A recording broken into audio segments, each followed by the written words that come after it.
Il est 8h, merci d'être avec nous ce matin. Tout de suite, premier rendez-vous avec l'actualité israélienne. Avant cela, nous allons retrouver nos amis de Radio G à Paris et Elana Ferradian. Et oui, direction nos studios à Jérusalem avec notre correspondant Olivier Granilic. Bonjour Olivier, c'est une journée politique chargée donc aujourd'hui en Israël avec deux endroits qui seront très observés, la maison du président et le tribunal de district de Jérusalem.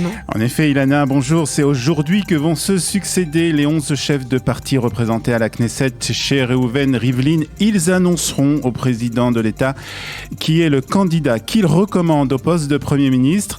Cette cérémonie officielle sera filmée et rediffusée par les télévisions israéliennes. Le suspense est encore entier concernant Naftali Bennett qui devrait s'auto-recommander et Gideon Sa'ar.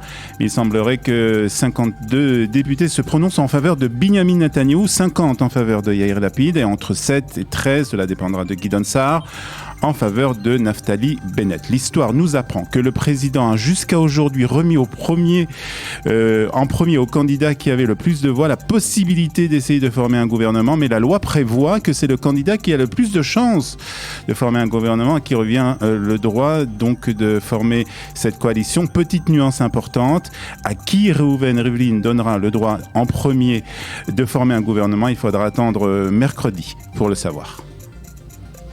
Et l'autre lieu au centre de l'actualité, vous l'avez dit, c'est donc le tribunal du district de Jérusalem. Et cela va l'être pendant plusieurs mois, voire plusieurs années. Ilana, c'est en effet ce matin que commence la phase des auditions dans le cadre du procès contre Binyamin Netanyahou. Je rappelle que le Premier ministre est jugé pour des accusations de corruption, fraude et abus de confiance dans 3 affaires. Le président du tribunal de district de Jérusalem a décidé que le Premier ministre devait assister aux plaidoiries d'ouverture de l'accusation aujourd'hui. Binyamin Netanyahou sera donc présent ce matin pour une vingtaine de minutes au tribunal et il repartira pour continuer pour aller dans le but d'essayer de former une coalition. Et ce qui est sûr, c'est que Binyamin Netanyahou n'aura pas le soutien de Gideon Sa'ar pour former son gouvernement.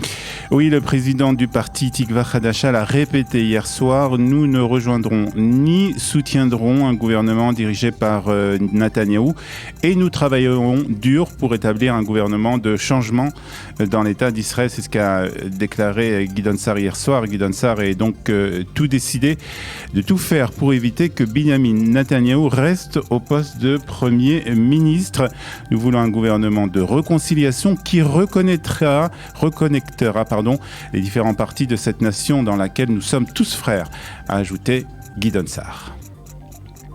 Et puis Olivier, un mot de la crise sanitaire avec aujourd'hui le retour à l'école des enfants israéliens après les vacances de Pessah. Et oui, ici l'ensemble de l'activité économique a repris. Ici, le système éducatif israélien continue de fonctionner sur le modèle de capsule pour les élèves des moyennes et grandes classes, c'est-à-dire que les enfants israéliens se rendront en classe qu'une partie de la semaine. Il n'y a pour le moment aucune nouvelle recommandation concernant un retour à l'école, ce qui cause un retour normal à l'école, ce qui cause la colère des parents d'élèves.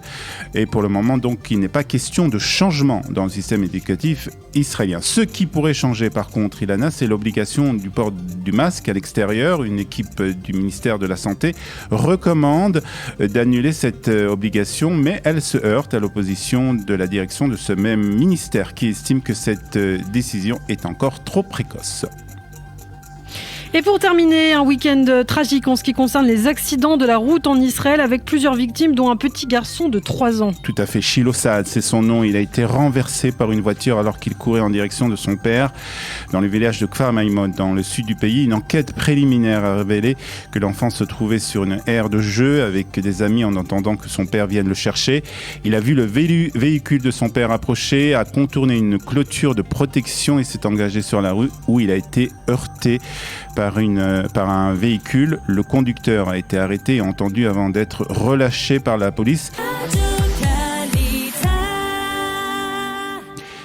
8h05 sur Studio Kalita. La météo tout de suite ce lundi 5 avril 2021, 23 du mois de Nissan. Un beau soleil et des températures en hausse au menu de la météo israélienne de ce lundi. Il fera 29 degrés à Tibériade, 26 à Ashdod, 25 à Jérusalem, 31 à Beersheva et 35 degrés à Eilat.